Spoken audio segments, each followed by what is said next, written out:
ఒక చిన్న గ్రామం బయట ఓ విశాలమైన పొలంలో ఒక ఎత్తైన తాటిచెట్టు, మరొకవైపు పెద్ద మర్రి చెట్టు ఉండేది. తాటిచెట్టు చాలా పొడవుగా ఆకాశాన్ని తాకేలా నిలిచేది. దానికి తన మీద చాలా గర్వం. తాటిచెట్టు అనుకుంది, నేను ఎంత ఎత్తుగా ఉన్నానో చూడు, అందరూ నన్నే ముందుగా చూస్తారు. ఈ మర్రి చెట్టు మాత్రం నేల దగ్గరే, అంత గొప్పది కాదు. మర్రి చెట్టు మాత్రం నిశ్శబ్దంగా ఉండేది.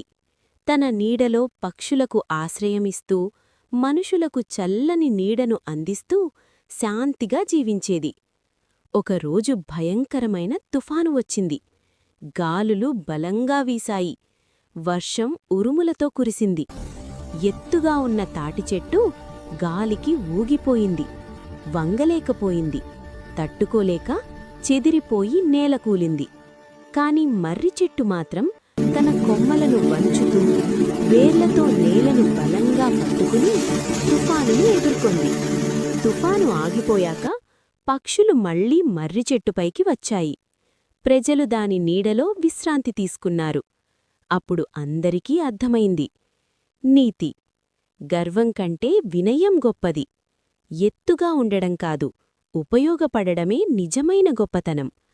మా స్టోరీ మీకు నచ్చినట్లయితే లైక్ చేయండి, సబ్స్క్రైబ్ చేయండి. Mister kids story world channel.